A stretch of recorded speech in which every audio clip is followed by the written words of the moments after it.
అందరం కూర్చోండి, కూర్చోగలిగినంత కూర్చోండి. 2 నిమిషాలు మెడిటేషన్ చేద్దాం. కూర్చోగలిగినంత కూర్చోండి, 2 నిమిషాలు మెడిటేషన్ చేద్దాం. ఎక్కడ వీలైతే అక్కడ.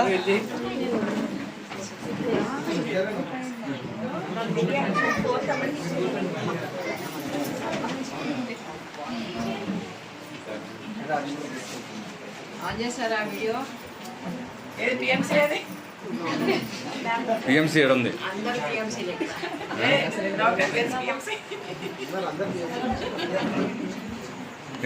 ఏడు స్టార్ట్ అయింది పిఎంసీ.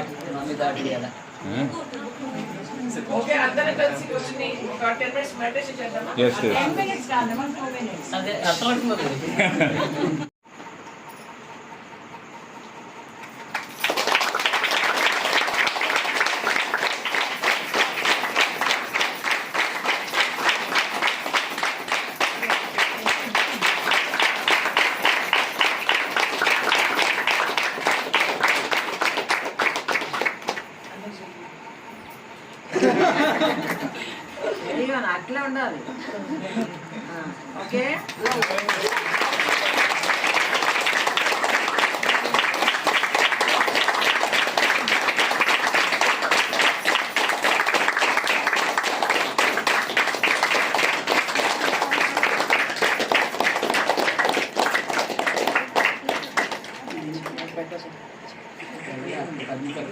బ్రెడ్ పెట్టు.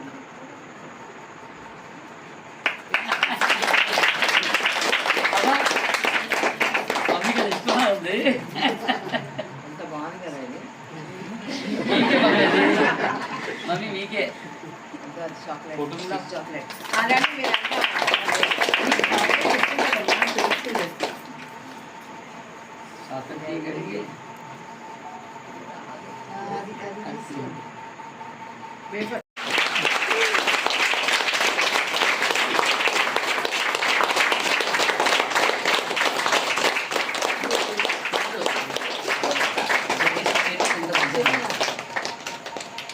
పత్రిజీ మహా చైతన్యంగా మారి లక్షల మంది పత్రిజీలుగా ఈ రోజున సొసైటీలో ఎంతో ధ్యానం విస్తృతంగా ప్రచారం అవుతుంది. మరి ఆ మహా చైతన్యానికి మరొకసారి గట్టి క్లాస్ చేస్తున్నాం.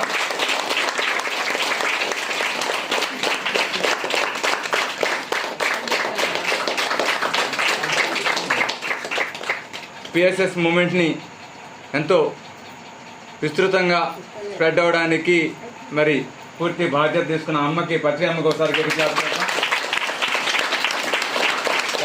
ఒకసారి గట్టి క్లాస్ చేద్దాం. రవి అక్కడికి ఒకసారి గట్టి క్లాస్ చేద్దాం.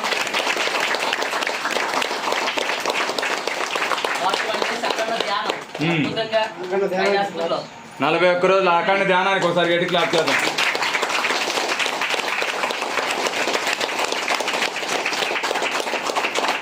అలాగే మాకు ఆగస్టులో జరిగిపోయే గ్లోబల్ అక్కడ పని అందరు నిర్వహిస్తున్నటువంటి దానికి కూడా గట్టిగా తాపు కొట్టింది.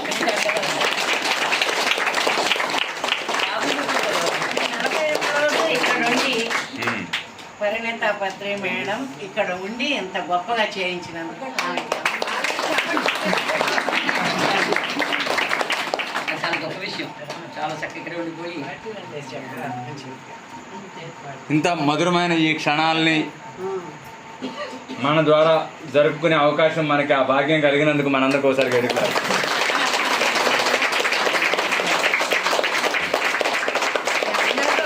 చేసుకోవడం నాకు హ్యాపీగా ఉంది. చాలా బాగుంది. ఇవాళ కంప్లీట్ అయింది. ఇవాళ ఒక నిమిషం మాట్లాడు. అందరికీ థ్యాంక్ యూ.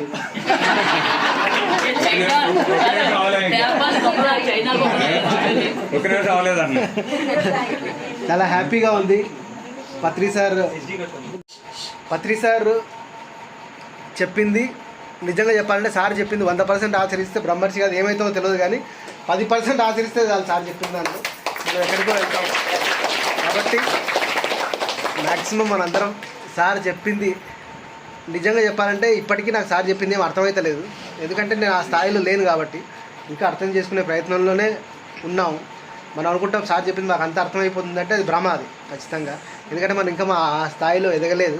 మెల్లమెల్లగా మనం ఎదిగే కొద్దీ సార్ చెప్పింది కొంచెం అట్లా అర్థమవుతూ వస్తుంది. కాబట్టి నేను మళ్ళీ ఈ మధ్య పత్రి సార్ చెప్పిన పాత ఆడియోలు పాత వీడియోలు వింటుంటే మళ్ళీ నాకు కొత్తగా అర్థం అవుతుంది. నాకు ఇంతకుముందు అర్థం కాలేదు, చాలా వరకు సగం అర్థమై సగం అర్థం కాలేదు. ఇప్పుడు కొంచెం అర్థం అవుతున్నాయి. ఇంకా పూర్తిగా ఇప్పటికీ నాకు ఇంకా అర్థం కాలేదు. కాబట్టి మనం అందరం మళ్ళీ పాత పత్రి సార్ చెప్పిన వీడియోలు ఆడియోలు అందరం రెగ్యులర్గా విందాం. Thank you.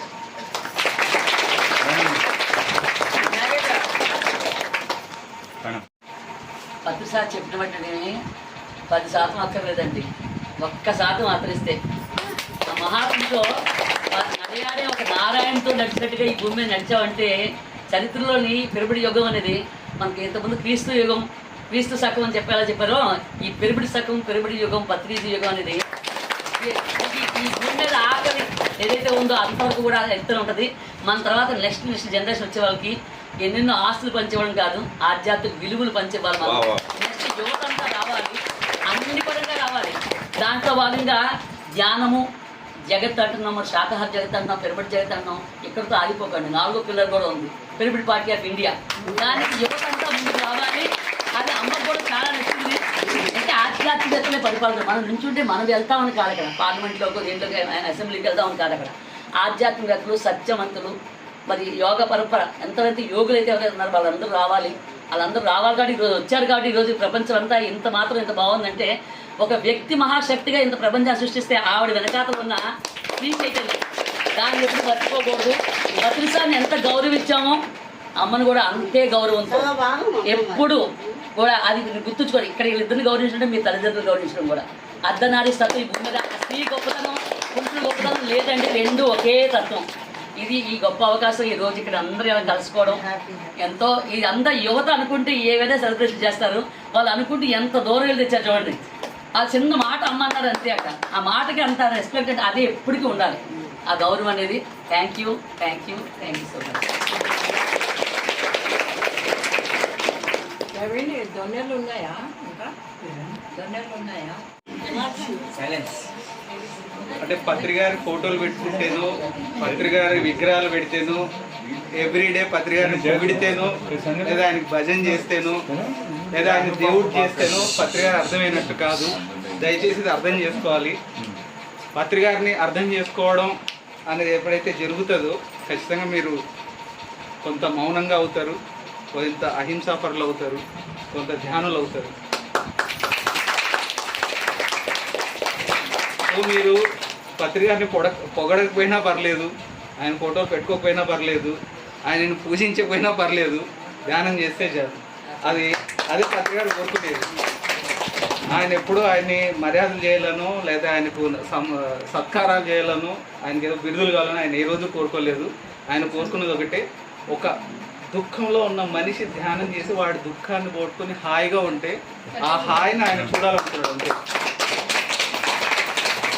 సో నిజంగా పత్రికారిని ఫాలో అవ్వాలన్నా, నిజంగా పత్రికారిని అర్థం చేసుకోవాలన్నా దయచేసి చేయాల్సింది చేయండి. ఏదో చేసి పత్రికారిని అర్థం చేసుకున్న భ్రమలో మాత్రం ఉండదు. అది రెండోది, ఒక ఖచ్చితంగా మనం పత్రికారితో ఎంతమంది ఎంత టైం స్పెండ్ చేస్తారో తెలియదు, కానీ ఒక్క రోజు కూడా పత్రికారితో మనం ఉండలేము. దూరం నుంచి పత్రికారు చాలా బాగుంటారు, చప్పట్లు కొడుతూ అంతా బాగుంటుంది, కానీ 1 డే పత్రికారితో మనం స్పెండ్ చేయలేము. ఎందుకంటే ఆయన అంత టఫ్గా ఉంటారు. ఆయన అడుగున పరీక్షిస్తారు, అడుగున చెక్ చేస్తూ ఉంటారు, అడుగున మీలో ఉన్న ప్రతి విషయాన్ని ఆయన ఇది చేస్తారు. 1 డే ఉండలేము, 1 డే కూడా 1 అవర్ ఉండలేము పత్రికారితో. మరి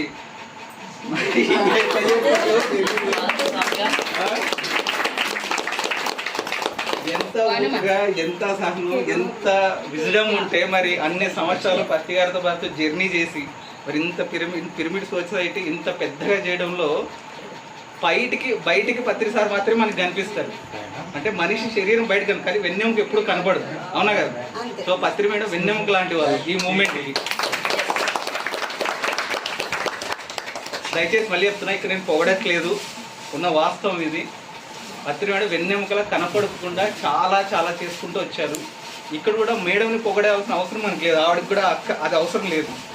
ఇది మనం చెయ్యాలి. అంటే ప్రతిసారి కనపడాలి, ప్రతిసారి వినపడాలి, ప్రతిసారి మనం పొగిడితే తప్ప మనం పని చేయాలి, ఇలాంటివి ఎక్కువైపోయినాయి. సో కనపడుకోకుండా ఎలా పనిచేయాలి అన్నది పత్రిక మేడం చూసి నేర్చుకోవాలి.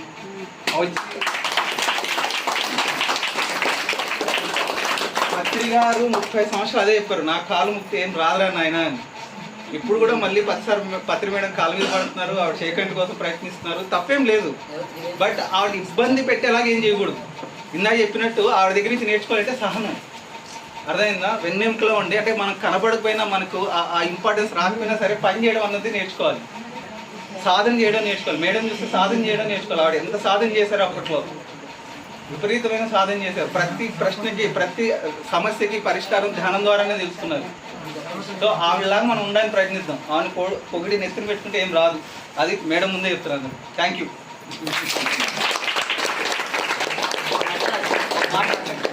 రోజుల క్రితం నేను చాలా పెద్ద ప్రమాదానికి గురయ్యాను అనమాట. ఆ ప్రమాదం నుంచి ఆయన చక్కగా తన చేతులతో రక్షించుకున్నారేమో. తన పని కోసం, తనకు అనుకున్న లక్ష్యం కోసం పనిచేసే ప్రతి ఒక్కరిని ఆయన ఎంత బాగా చూసుకుంటారు, ఎలాంటి పరిస్థితుల్లోనైనా అని మనందరూ తెలుసుకోవడానికి ఈరోజు నేను ఉదాహరణ. అంత అద్భుతంగా నేను ఫీల్ అవుతున్నాను సార్ని. సో ఆయన చైతన్యం ఎక్కడున్నా మనల్ని చక్కగా చూసుకుంటున్నారు, చిన్న బేబీని చూసుకున్నట్లు కాపాడుకుంటున్నారు అనేది నా స్వ అనుభవం.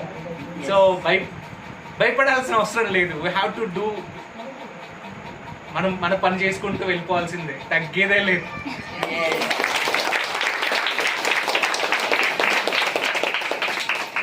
ఎంత హైట్ అది? భౌతిక ప్రపంచం చెప్తుంటారు, ప్రతి పురుషుడి విజయం వెనుక ఒక స్త్రీ ఉంటుంది అని చెప్పేసి. కానీ ఈ మహాపురుషుడు, మహాయుగానికి నాంది పలికిన మహా చైతన్యం పత్రిజీ గారు ఇంత పెద్ద ప్రపంచాన్ని నిర్మించారంటే మరి ఆ వెనక ఉన్న శ్రీమూర్తి, మరి అమ్మకు ఒకసారి గట్టి క్లాప్ చేద్దాము.